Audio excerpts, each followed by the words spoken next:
오늘의 말씀은 이제 마음에 새기고 부지런히 가르치라라는 부제목을 가지고 있습니다. 가정에서 신앙을 길러내라 중에서 오늘은 조금 더 직접적으로 그러면 어떻게 가정에서 하나님 말씀을 가르칠 수 있을 것인지 그 부분을 좀 살펴보겠습니다. 본문은 신명기 6장 6절에서 9절인데요. 먼저 6장 1절에서 9절까지 제가 찾으신 줄 알고 같이 한번 읽어보도록 하겠습니다. 같이라고 하니까 같이 함께 읽자는 걸로 들으셨을 수도 있는데 제가 읽겠습니다. 신명기 6장 1절에서 9절까지 구약성경 270페이지 정도에 있습니다. 찾으신 줄 알고 제가 1절부터 읽겠습니다. 이는 곧 너희의 하나님 여호와께서 너희에게 가르치라고 명하신 명령과 규례와 법도라. 너희가 건너가서 차지해야 할 땅에서 행할 것이니 곧 너와 너의 아들과 너의 손자들이 평생에 너희 하나님 여호와를 경외하며 내가 너희에게 명한 그 모든 규례와 명령을 지키게 하기 위한 것이며 또 너의 나를 장구하게 하기 위한 것이라. 이스라엘아, 듣고 삼가 그것을 행하라. 그리하면 내가 복을 받고 너의 조상들의 하나님 여호와께서 너에게 허락하심 같이 젖과 꿀이 흐르는 땅에서 네가 크게 번성하리라. 이스라엘아, 들으라. 우리 하나님 여호와는 오직 유일한 여호와이시니 너는 마음을 다하고 뜻을 다하고 힘을 다하여 너의 하나님 여호와를 사랑하라. 오늘 내가 너에게 명하는 이 말씀을 너는 마음에 새기고 너의 자녀에게 부지런히 가르치며 집에 앉아있을 때에든지 길을 갈 때에든지 누워있을 때에든지 일어날 때에든지 이 말씀을 강론할 것이며 너는 또 그것을 너의 손목에 메어 기호를 삼으며 너의 미간에 붙여 표로 삼고 또 너의 집 문설주와 바깥문에 기록할지니라. 전 시간 두 번의 이 강의를, 이 말씀을 요약해 보자면 첫 번째로 우리가 분명히 알아야 될 것은 하나님께서 분명히 언약의 백성인 이스라엘 백성을 통하여 자녀들에게 복을 대대로 이어주기를 원하셨다라는 겁니다. 특별히 부모에게 그 자녀를 가르침으로써 하나님 말씀을 전수해 줌으로써 하나님이 약속하신 그 약속의 땅에 들어가서 약속하신 복을 풍성히 누리기를 하나님께서 원하셨다라는 겁니다. 그러니까 부모가 자녀를 올바르게 양육만 한다면 일반적으로는 하나님 약속하신 이러한 복을 누릴 수가 있었다라는 거예요. 신명기 6장에도 기록이 돼 있고 저는 이것이 에베소서 6장에서 믿는 우리에게 새 언약의 백성에게 하나님이 약속하신 원리와 같다라고 말씀을 드렸습니다.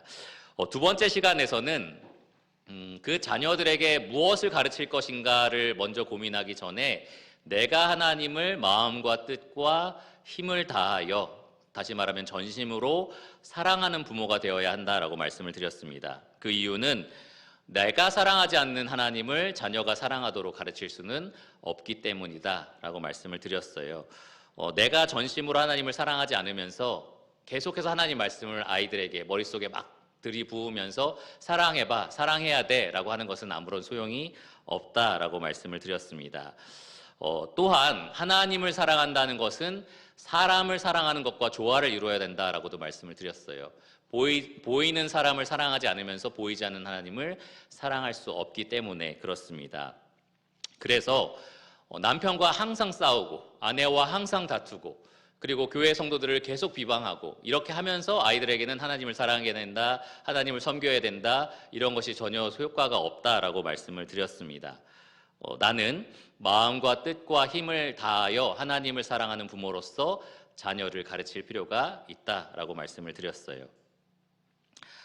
이 말씀 시리즈를 들으시면서 어떤 분들은 믿는 남편과 믿는 아내가 자녀를 한 마음으로 그렇게 잘 양육하는 가정은 이런 것들이 잘 될지 모르겠지만 우리 가정에서는 한 사람만 믿는데 이런 생각을 가지신 분들이 혹시 있을지도 모릅니다. 물론 믿는 아버지와 믿는 어머니를 둔 자녀가 양쪽에서 그런 같은 뜻으로 또 같은 열정으로 잘 가르친다면 훨씬 더 많은 은혜를 누리기도 합니다. 그런데 둘 중에 한 사람이라도 오늘 우리가 나누고 있는 이 말씀에 따라서 하나님의 말씀을 자녀에게 신실하게 전달해 준다면 그것도 하나님을 전심으로 사랑하는 부모로서 그렇게 해준다면 분명히 자녀에게 하나님의 은혜가 임할 것이다 라고 우리가 믿을 수 있습니다. 실제로 제 주변에도 보면은 이제 믿지 않는 상태에서 믿지 않는 상태에서 구원받을 수 없죠. 예, 믿지 않는 상태에서 결혼을 하셨는데 자녀를 낳고 그 중에 한 분만 이제 교회에 나오게 되신 거죠. 그러면서 어머니 혹은 아버지를 통해서 자녀들이 주일학교를 다니고 그러면서 정말 자녀들이 믿음 안에서 잘 자란 경우도 굉장히 많습니다. 그러니까 부모 중에 한 사람을 통해서도 분명히 하나님은 은혜를 베푸신다라는 거예요. 때로는 부모 둘 다 구원받지 않은 경우가 있어요. 그런데 어떻게 아이가 정말 교회에 나오기 시작하면서 하나님을 믿게 되고 그리고 하나님이 약속하신 이러한 축복을 누리게 되는 경우도 종종 있습니다. 평생에 하나님을 경외하는 아이가 되고 그리고 믿음의 가정을 꾸리고 그 사람으로부터 시작되는 그런 신앙의 이런 계보를 이어가는 그러한 경우도 종종 있어요. 가만히 지켜보면 그 아이의 할아버지가 믿는 경우, 그 아이의 할머니가 믿는 경우, 혹은 그 아이를 잘 지도해준 교회 학교 선생님이 계신 경우가 종종 그렇습니다. 그러니까 우리는 이렇게 말할 수 있을 겁니다. 누구라도 그것이 아버지가 됐든 어머니가 됐든 할아버지가 됐든 할머니가 됐든 친척이 됐든 교회 학교 선생님이 됐든 누구라도 정말 하나님을 전심으로 사랑하는 사람이 그 아이에게 하나님 말씀을 신실하게 설명해 준다면, 가르쳐주고 돌봐준다면 하나님은 그 아이에게 분명히 복을 내려주신다라는 겁니다. 은혜를 부어주신다라는 겁니다.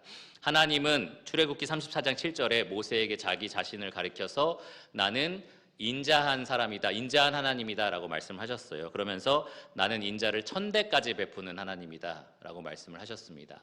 하나님 그렇게 은혜로운 분이셔서 누군가 정말 하나님을 사랑하는 마음으로 자녀들에게, 아이들에게 하나님 말씀을 설명해 준다면, 가르쳐 준다면, 그 말씀으로 돌봐준다면 그들에게 하나님이 복을 내려주신다라는 겁니다.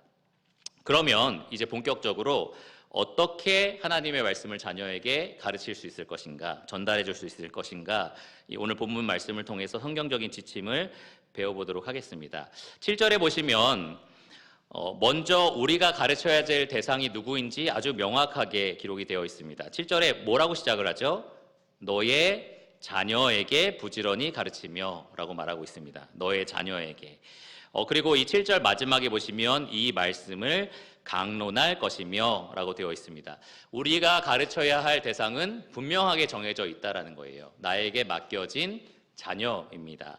하나님이 나에게 양육하라고 책임지우신 바로 아들, 딸이라고 말할 수 있습니다. 그러니까 여기 계신 부모님들은 이 사실을 분명하게 알고 계셔야 됩니다.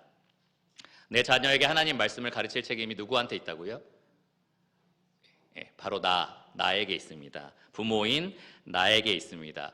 교회 학교 교사에게 있는 게 아니에요. 심지어 교회를 돌보는 목회자들에게 있는 것도 아닙니다. 그들은 도와줄 수 있어요. 그러나 1차적인 그 책임은 부모에게 있다라는 겁니다. 다시 말해서 이 당시에 광야에서 모세가 이 말씀을 이스라엘 백성들에게 설교할 때에 이스라엘 자손들이 이 말씀을 들으면서 우리 아이들을 위한 주일학교는 왜 없나요? 이렇게 할 수 없었다는 거예요. 그렇죠? 모세는 이스라엘 백성 성인들에게, 그러니까 부모 세대들에게 이 말씀을 전달해 줬으면 됐습니다. 그러면 부모가 뭘 해야 됐던 거죠? 모세에게 들었던 이 하나님의 계명들, 하나님의 규율들, 그런 것들을 자녀들에게 전달할 책임이 부모에게 있었다라는 거예요. 광야에서도 주일학교는 존재하지 않았었고요. 심지어 초대교회에서도 주일학교는 존재하지 않았습니다. 주일학교가 필요 없다는 말 아니에요. 여기 주일학교 선생님들이 잘됐다 막 이렇게 생각하실 수 있는데 주일학교가 필요 없다는 게 아닙니다. 학생회가 필요 없다는 말이 아니에요. 유익합니다. 유익하고 분명히 도움이 됩니다. 그런데 1차적으로는 부모에게 자녀를 양육할, 특별히 신앙으로 양육할 책임이 있다라는 거예요. 자녀를 가르칠 책임은 오롯이 부모에게 있습니다. 교회 학교는 그것을 도와주는 보조 역할을 할 뿐이에요. 목회자는 부모가 자녀를 잘 돌봐줄 수 있도록 가르칠 내용들을 설명해 줄 수 있고요. 또 지도해 줄 수 있지만 매일매일 자녀를 집에서 가르치고 돌보고 인도하고 보호하고 또 경계하고 꾸짖고 이러한 역할은 부모가 하는 겁니다. 부모는 여기 7절에 나와 있는 것처럼 자녀를 그냥 가르치라 라고 되어 있지 않고요. 부지런히 열심히 성실하게 가르칠 책임이 있습니다. 그러면 자녀를 무엇을 가르쳐야 되느냐? 자녀에게 무엇을 가르쳐야 되느냐? 가르칠 내용은 이 말씀이라고 되어 있습니다. 7절 마지막에 보시면 이 말씀을 강론할 것이며, 이 말씀은 하나님이 모세를 통하여 이스라엘 백성에게 전달하신 모든 계명이라고 말할 수 있습니다. 모든 명령과 규례와 법도와 계명이라고 말씀드릴 수 있어요. 6장 1절에 나옵니다. 이는 곧 너희의 하나님 여호와께서 너희에게 가르치라고 명하신 명령과 규례와 법도라. 그러니까 신명기에 기록되어 있는 모든 율법들, 모든 하나님의 계명들이 여기에 포함이 될 겁니다. 부모는 이 계명들을 자녀에게 부지런히 가르칠 필요가 있어요. 근데 이 계명들의 목적이 무엇이냐? 이스라엘 백성이 언약의 백성으로서 평생 하나님을 떠나지 않고 하나님을 경외하면서 그 말씀에 순종하고 복을 누리게 하기 위한 계명입니다. 이 계명을 부모가 자녀에게 전달할 책임이 있었다라는 겁니다. 이 가운데 계신 분들은 자녀에게 말씀을 가르치라고? 난 가르치는 거 잘 못하는데, 이런 분들이 좀 계실 수도 있어요. 강론이라는 말 좀 어렵지 않습니까? 자녀에게 말씀을 약간 강의하라는 말처럼 들려가지고 나는 그런 거 잘 못하는데 라고 생각되시는 분들이 있을 겁니다. 그런데 염려하지 말으셔야 될 것은 여기 이 7절에 부지런히 가르치며 라는 이 단어의 원래 의미는 되풀이하며입니다. 되풀이하며. 그러니까 자녀에게 계속해서 반복적으로 말하라라는 의미인 거예요. 그리고 7절 마지막에 강론할 것이며, 우리에게 부담스러운 이 강론이라는 단어는 그냥 단순히 일반적으로 말하다라는 뜻을 가지고 있어요. 그러니까 부모로서 나는 자녀에게 반드시 어떤 포맷을 갖춘, 어떤 형식을 갖춘 가정 예배를 항상 공급해야 돼라는 그러한 큰 부담을 가지실 필요가 없다라는 거예요. 혹은 체계적인 성경 공부를 내가 해가지고 그 교육을 아이들에게 반드시 시켜줘야 돼, 그러한 큰 부담을 가지실 필요는 없습니다. 물론 그렇게 해주면 너무 좋죠. 그렇게 해줄 수 있다면 너무 좋지만 반드시 그렇게 해야만 하는 건 아니라는 거예요. 여기에서 모세가 부모 세대에게 요구하는 것은 자녀에게 반복적으로 지속적으로 하나님 말씀을 말해주라라는 겁니다. 말해주라라는 거예요. 적절한 때에 적절한 방식으로 하나님 말씀, 그리고 말씀에 기록되어 있는 여러 가지 하나님의 원칙과 교훈과 지혜를 자녀에게 말하기 위해서 계속해서 노력해야 된다라는 겁니다. 그러면 언제 그렇게 하면 좋을까요? 언제가 정말 좋은 때일까요? 여기 7절을 보시면 언제나라고 되어 있습니다. 언제나. 7절에 보시면 이렇게 설명하고 있어요. 집에 앉았을 때든지 길을 갈 때든지 누워 있을 때든지 일어날 때든지 이 말씀을 말할 것이며, 강론하다가 말하다니까 말할 것이며, 되풀이하면서 말할 것이며 라고 되어 있는 겁니다. 여기 지금 설명되어 있는 부분들이 사실 삶의 모든 총체적인 것들을 다 포함하는 표현이에요. 집에 앉았을 때라는 이 장소가 집이잖아요. 그리고 길을 갈 때라는 것은 집 밖을 의미합니다. 그러니까 집 안과 밖을 다 포함하고 있다라고 말할 수 있어요. 생활 반경을 모두 다 포함한다라고 말하는 거죠. 또 앉았다라는 것은 좀 쉬는 활동이라면 길을 가다라는 그 뜻은 뭔가 활동하는 것, 일하는 것, 그것을 의미합니다. 그러니까 쉴 때든지 일할 때든지 집에 있을 때든지 집 밖에 있을 때든지 모든 것을 다 총체적으로 포함하는 개념인 거예요. 여기 누워 있을 때든지 일어날 때든지는 모든 시간을 총체적으로 포함합니다. 잘 때든지 깰 때든지라고 말할 수 있을 거예요. 그러니까 모든 시간, 모든 상황, 모든 환경, 모든 장소에서 기회가 주어진다면 부모는 자녀에게 말씀을 전할 수 있어야 된다라는 겁니다. 말할 수 있어야 된다. 이 상황에 맞는 하나님의 지혜를, 또 교훈을, 원칙을 말하기 위해서 부모는 부지런히 노력을 해야 된다라는 겁니다. 그렇다고 해서 뭔가 어떤 꼬투리 하나만 딱 잡히면 말씀을 딱 꺼내려고 막 준비하고 있고 그런 말은 아니에요. 잔소리처럼 들리게 말하라라는 것은 아닙니다. 지혜가 항상 필요해요. 지혜 있게 말할 수 있어야 됩니다. 하지만 동시에 되풀이하다라는 단어를 통해서 우리가 부모는 어쩔 수 없이 자녀에게 계속해서 반복적으로 말해야 된다라는 것을 배울 수가 있습니다. 여기 있는 자녀분들, 너무 잔소리같이 엄마 아빠는 맨날 이런 말 해요 라고 하겠지만 말씀에 순종하시는 겁니다. 부모님이 말씀에 순종해서 계속 같은 말을 하는 거예요. 그러니까 들으시기 바랍니다. 그리고 부모가 되풀이한다는 것은 사실 자녀가 잘 안 듣는다는 걸 의미하거든요.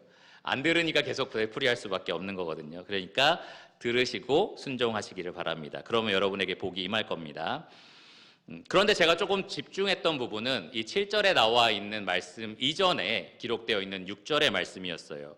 어떻게 부모가 때와 장소에 맞게 하나님 말씀을 자녀에게 적절하게, 지혜롭게 전달할 수 있을까? 그것은 부모의 머릿속에 있어야만 가능한 일이에요. 부모가 항상 그것에 대해서 생각하고 있어야만 가능한 일입니다. 이 상황에서는 이 말씀이 어울리겠구나라고 내가 생각할 수 있다는 것은 내가 항상 어떤 상황에서든지 어떤 환경에서든지 말씀을 늘 기억하고 있었다라는 것을 의미합니다. 그래서 6절에 언제 어디서나 하나님 말씀을 자녀에게 말해주기 위해서 부모가 이렇게 해야 한다라고 말을 합니다. 6절에 보시면 오늘 내가 너에게 명하는 이 말씀을 너는 마음에 어떻게 하라고 되어 있죠? 새기고라고 말을 합니다.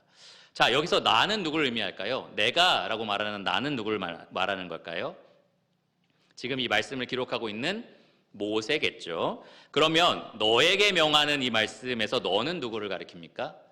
이 말씀을 듣고 있는 부모 세대를 말합니다. 그리고 7절에 너의 자녀에게 이것을 가르치라라고 했잖아요. 그러니까 부모가 먼저 듣고 자녀에게 가르쳐야 됐다라는 겁니다. 그런데 마음에 새겨라 라고 먼저 6절에 이야기하고 있는 거예요. 너는 자녀에게 때에 맞게 합당한 지혜를 말해줄 수 있으려면 먼저 너의 마음에 이 말씀을 새겨야 된다라고 말을 하는 겁니다. 이 히브리어 원어에는 새기다라는 동사가 따로 있지 않습니다. 그래서 마음에라는 단어만 있어요. 마음에 혹은 중심에, 심중에라는 단어만 존재합니다. 그래서 마음에 두다라는 말로도 우리가 번역할 수 있어요. 마음에 두기 위해서 우리가 끊임없이 노력하려면 계속해서 기억하는 수밖에 없어요. 계속해서 기억하는 수밖에 없고 외울 수밖에 없고 기억하기 위해서 어디에 적어놓을 수밖에 없고 그러니까 이 개역 개정 성경에는 새기다라는 말을 여기 집어넣은 겁니다. 왜 우리가 계속 기억하기 위해서 노력해야 되느냐? 굉장히 단순한 이유가 있어요. 잊어버리니까. 자꾸 잊어버리니까. 자꾸 더 복잡하고 우리가 생각해야 되는 것들이 많아지면 그것들로 우리 마음이 채워지니까 항상 하나님 말씀을 채우기 위해서 노력해야 되는 겁니다. 그 하나님 말씀을 기억하기 위한 그러한 끊임없는 노력이 8절과 9절에 기록되어 있습니다. 8절을 보시면 아주 상세하게 묘사해요. 너는 또 그것을, 하나님 말씀을 말하죠. 그것을 너의 손목에 매어 기호를 삼으며 너의 미간에 붙여 표로 삼고 또 너의 집 문설주와 바깥문에 기록할지니라. 자, 말씀을 손목에 매어서 표로 삼는 겁니다. 기호로 삼는 거예요. 왜 기호로 삼습니까? 기억하려고. 기억하기 위한 도구입니다. 그러면 말씀을 미간 사이, 그러니까 눈과 눈 사이거든요. 눈과 눈 사이면 여기에 딱 기록을 하는 건데 이상하잖아요. 여기 붙이는 게. 그래서 어떤 학자들은 머리띠라고 얘기를 합니다. 우리 여러분 머리띠에 사람들이 막 어떤 글자, 타도 이렇게 하고 붙이고 하잖아요. 그런 글자를 왜 붙입니까? 이것이 어떤 상징적인 의미죠. 이것을 꼭 잊지 않고 우리는 주장하겠다라는 것을 의미합니다. 마찬가지로 머리에 하나님 말씀을 기록하는 것은 잊지 않고 이것을 간직하기 위해서 그래서 기록을 하는 겁니다. 뿐만 아니라 집 문설주 그리고 바깥 문에 기록하라고 되어 있습니다. 문설주는 안쪽에 있는 문을 말하겠죠. 문 이 좌우 여러분 6월절 기억하시면 쉬울 거예요. 문설주에 이렇게 말씀을 기록해 놓는 거고요. 바깥 문은 이제 바깥에 출입할 때 오가는 그 문을 말합니다. 그러니까 집에 들어갈 때 그 말씀을 볼 수 있는 거고 집을 나설 때도 말씀을 볼 수 있는 겁니다. 우리 왜 그런 말 하죠? 기억하고 있다가 집 밖에 나가면 다 잊어버리더라. 이런 얘기 하잖아요. 집만 나가면 다 까먹어. 이런 얘기를 하는데 그러지 말라고 기록하라는 겁니다. 나갈 때 다시 한번 보고 들어올 때 다시 한번 봐서 하나님 말씀을 잊어버리지 말고 꼭 기억하라고 이런 행동들을 하는 겁니다. 문에 기록되어 있고 팔목에 있고 실제로 여러분이 집에서 그렇게 하고 있다고 한번 상상해 보세요. 그러면 자녀들도 그걸 볼 겁니다. 이게 굉장히 중요하구나라는 생각을 하게 될 거예요. 그래서 자녀에게 영향을 줄 수도 있지만 1차적으로 이 일을 하는 이유는 부모가 그 말씀을 자기 마음에 두기 위해서 잊어버리지 않고 마음에 새기기 위해서 이렇게 하는 거다라는 겁니다. 여러분 잘 아시다시피 저는 군 생활을 여기 가까이에서 했어요. 그래서 아주 짧게 했습니다. 제가 보초를 서거나 이런 적은 거의 없고 저는 다른 보직에 있었는데 아주 가끔 보초를 선 적이 있어요. 그래서 보초를 서면서 제가 한 가지 알게 된 것이 있는데 특별히 보초서는 이 병사들은 암고라는 것을 외워야 되더라고요. 물론 모든 병사들이 다 외워야 되지만 보초 서는 사람들은 더 그렇습니다. 암고라는 것은 예를 들어서 뭐 사자, 뭐 호랑이 이렇게 두 가지가 있는 거예요, 단어가. 그럼 먼저 제가 사자라고 하면 상대방 쪽에서 호랑이라고 해야지 우리가 같은 편이구나라고 인식이 되는 거예요. 근데 그 암호가 매일매일 바뀝니다. 매일매일 바뀌어서 기억하고 있어야 되고, 내가 잊어버릴까 봐 종이에 적어서 주머니에 넣고 있으면 절대로 안 됩니다. 왜냐하면 적군이 나를 죽이고 그 종이를 탈취하면은 어떻게 되죠? 예, 어디든지 통과할 수가 있잖아요. 그러니까 이 암고를 어떻게 해야 되냐면 그냥 외워야 돼요, 머릿속으로. 예, 어디에 적을 수는 없고 머릿속으로만 그냥 외워야 됩니다. 그러다 보니까 이 상사들이, 이 병사들 중에서 높은 사람들이 낮은 애들한테 너 암고 뭐야? 매일매일 물어보거든. 너 암고 뭐야? 그리고 모르면 너 어떻게 하려고 그래? 막 이러면서 이제 막 혼내기도 하고, 그만큼 암고를 외우는 게 중요했습니다. 그러니까 특별히 밑에 있는 계급의 병사들은 틈만 나면 외워요. 틈만 나면 중얼중얼 외웁니다. 밥을 먹을 때도 외우고, 왜냐하면 상사가 언제든지 물어볼 수 있거든요. 그리고 실제로 보초를 설 때는 그 암고를 써야 되기 때문에 한마디로 말하면 언제 어디서든 물어보면 대답할 수 있는 준비가 될 정도로 계속해서 외우고 계속해서 암기한다라는 겁니다. 저는 말씀을 준비하면서 부모가 말씀을 마음에 새긴다라는 말이 그와 같다라고 생각을 했어요. 항상 말씀을 언제 어디서든지 내가 써먹을 수 있도록 계속해서 외우는 것, 계속해서 내 마음속에 기록하는 것이 필요하다라는 겁니다.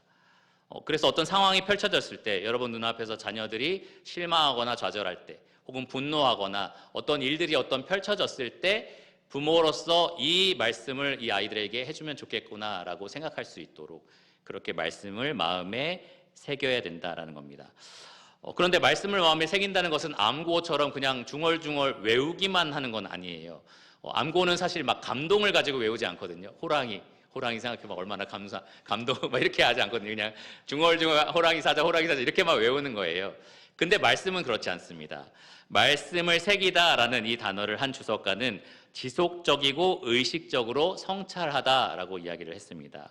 지속적이다, 그러니까 끊임없이 계속해서, 그리고 의식적이다, 내가 생각을 두는 거죠. 의지를 가지고 그렇게 성찰한다, 깊이 묵상하고 생각해 본다라는 겁니다. 과연 이 말씀이 어떤 의미인지, 어떤 상황에 어떻게 적용돼야 하는지를 계속해서 생각하고 묵상한다라는 거죠. 또 다른 주석가는 이 말씀을 새긴다라는 말이 내면의 순종이다라고 이야기를 했습니다.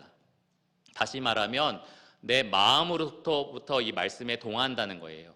나에게 이 말씀해 주신 하나님을 내가 마음과 뜻과 힘을 다해서 사랑하기 때문에 과연 하나님이 이 말씀을 주신 목적은 무엇일까? 이 말씀에 드러나는 하나님의 아름다운 속성은 무엇일까?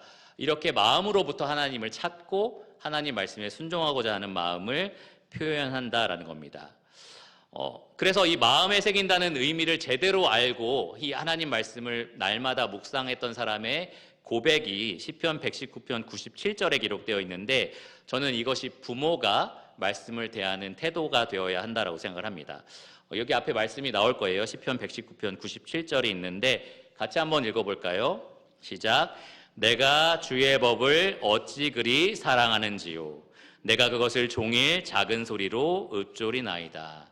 그러니까 마음으로부터 사랑하는 마음이 있는 거예요. 하나님 말씀을 대할 때. 그리고 그것을 종일, 하루 종일 읊조리는 겁니다. 작은 소리로 내 입에서 웅얼웅얼 하는 거예요. 단지 그냥 암기한다는 뜻이 아닙니다. 이 말씀에 대해서 묵상해 본다는 거예요. 깊이 성찰해 본다는 겁니다. 어떻게 이 말씀이 하나님의 성품을 드러내는지, 어떤 상황에서 적용돼야 하는지, 이 말씀이 하나님의 어떤 교훈과 원칙이 담겨 있는지 계속해서 생각해 보는 겁니다. 그렇게 마음에 새기는 부모들이 어떤 상황이 펼쳐졌을 때 암고처럼 툭 튀어나올 수 있는 거예요. 얘들아, 이 말씀을 생각해 보렴. 이 말씀이 지금 이런 상황에 이렇게 적용될 수 있다라고 아이들에게 이야기해 줄 수 있는 겁니다. 하나님을 사랑하는 진심 어린 마음으로 자녀에게 하나님 말씀을 설명해 줄 수 있고, 그 말씀으로 자녀를 빚어내고 길러낼 수 있는 그런 부모가 될 수 있는 겁니다. 그러기 위해서 여러분 날마다 말씀을 마음에 새기셔야 됩니다. 성경학자 맥콘빌이라는 사람이 신명기 주석을 쓰면서 이런 말을 했어요. 계명은 단순히 법규로서 시행되는 것이 아니라 삶과 대화의 구조로 만들어 다음 세대에 전수되어야 한다. 무슨 뜻인지 좀 설명을 드리겠습니다. 아이들이 앞에서 막 짜증을 내고 있어요. 막 화를 내고 있습니다. 그럴 때 이제 부모가 얘기하는 거예요. 화내지 말라고 했어. 하나님 화내는 사람은 살인하는 거랑 똑같다고 했어. 막 이렇게 얘기하는 거죠. 이게 하나님 말씀을 아이들에게 전달해 주는 건 맞는데 하나의 법으로서만 그냥 탁탁 얘기하는 거죠. 너 뭐 사랑하라고 그랬어. 싸우지 말라고 했어. 이렇게 이제 전달을 하는 겁니다. 근데 이 학자는 이렇게 말을 하는 거예요. 그게 아니라 삶과 대화의 구조로서 전달되어야 된다. 하나씩 좀 설명을 드리면 삶으로서 전달돼야 된다는 것은 부모의 삶의 본으로서 보여져야 된다는 것을 의미합니다. 말씀이 그냥 하나의 법령으로서 아이들에게 선포되는 것이 아니라 실제로 부모의 삶에 적용된 삶의 본으로서 아이들에게 전달되어야 한다는 거예요. 저도 성인이지만 설명 듣는 거 굉장히 싫습니다. 귀찮아요. 그런데 보여주는 거 좋아해요. 특별히 여러분의 자녀 세대는 네이버 지식 검색 이런 것도 잘 안 합니다. 왜냐하면 글이니까. 애들이 뭐로 검색하는지 아세요? 유튜브로 검색합니다. 왜냐하면 보여지는 거니까. 길게 말로 설명하는 게 아니라 눈으로 그냥 보면 되는 거니까 애들은 검색할 때도 그냥 유튜브로 검색하는 경우가 굉장히 많습니다. 오늘날 세대가 더욱더 그래요. 그러니까 부모가 말씀이 이래, 말씀을 들어 라고 이 말로 설명하는 것보다 가장 필요한 것은 부모의 삶으로 직접 보여주는 것이다 라는 거예요.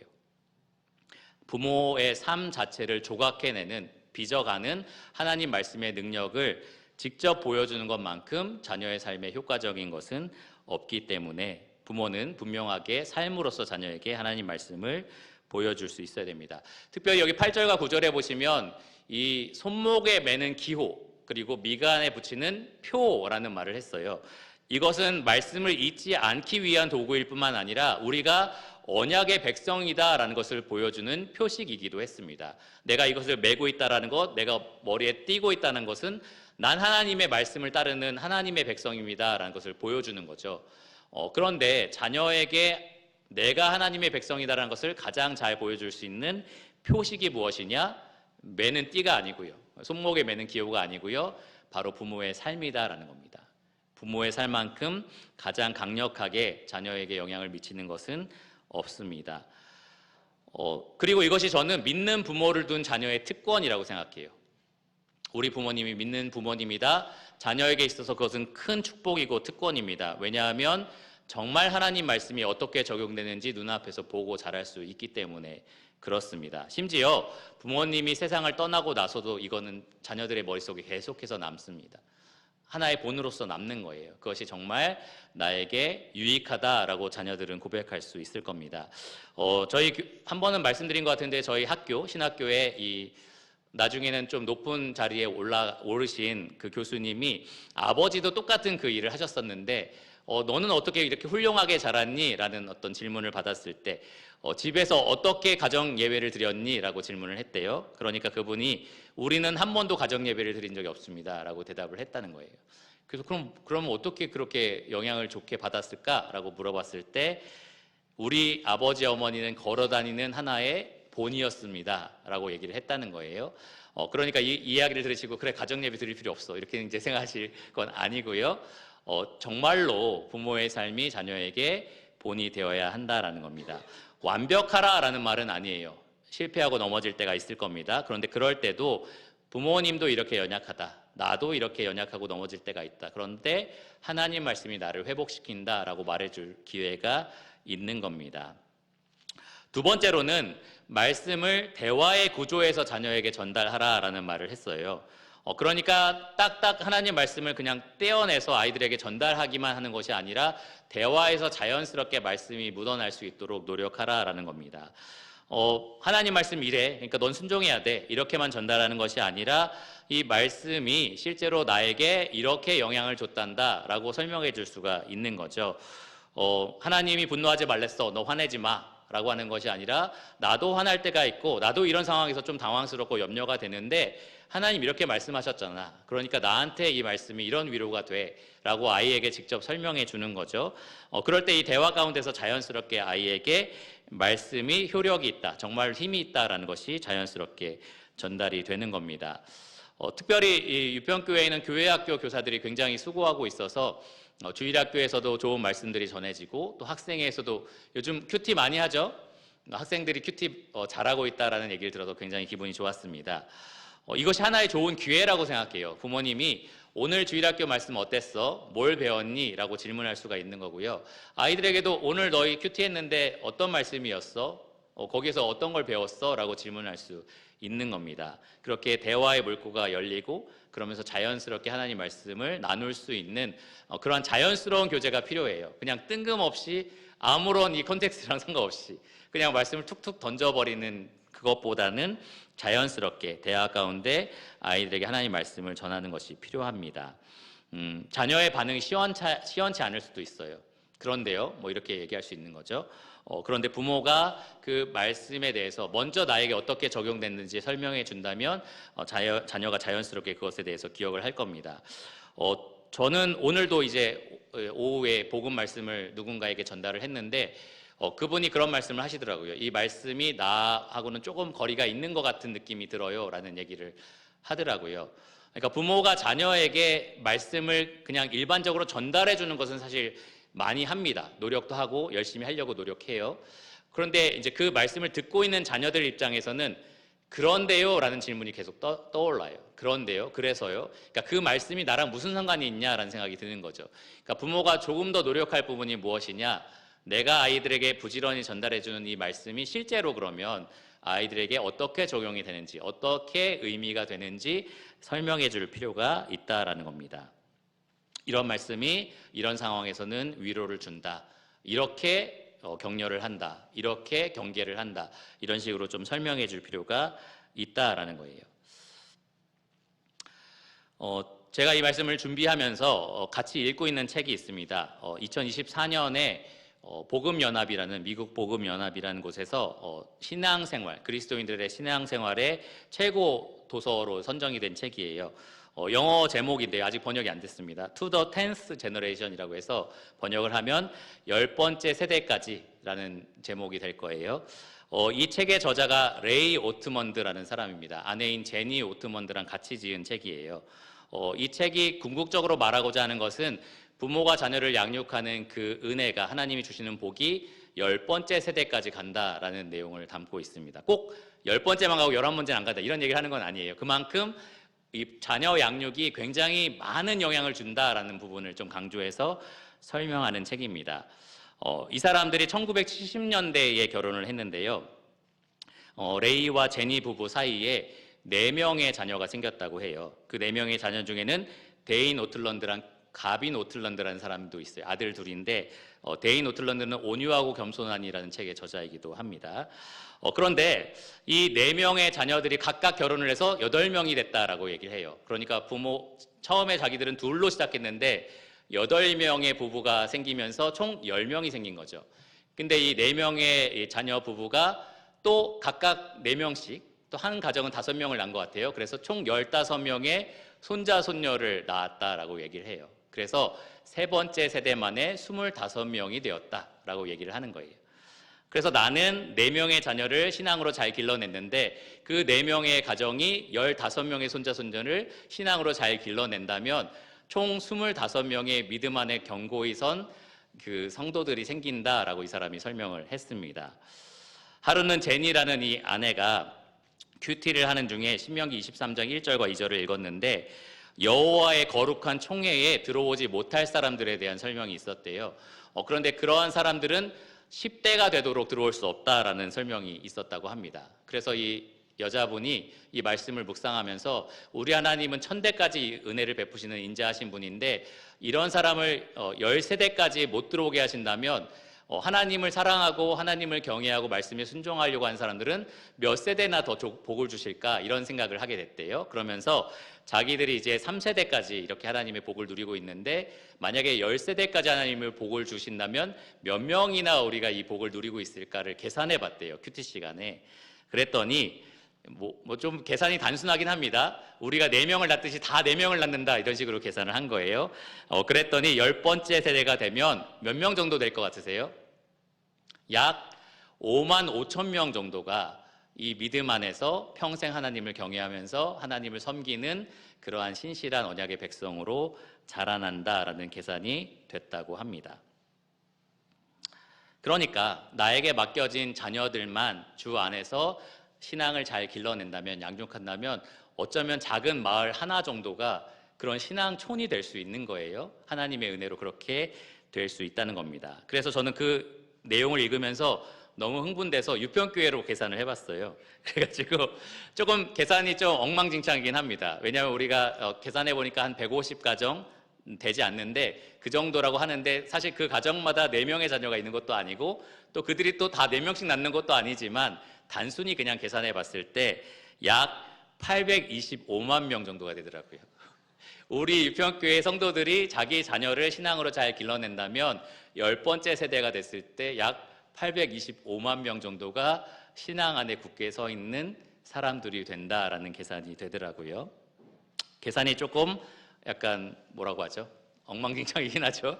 그러나 대략적이죠. 그런데 그런 계산이 떨어진다는 거예요. 계산해 보니까 이것이 약 서울시 인구까지는 안 되는데 그 정도 규모가 되더라고요.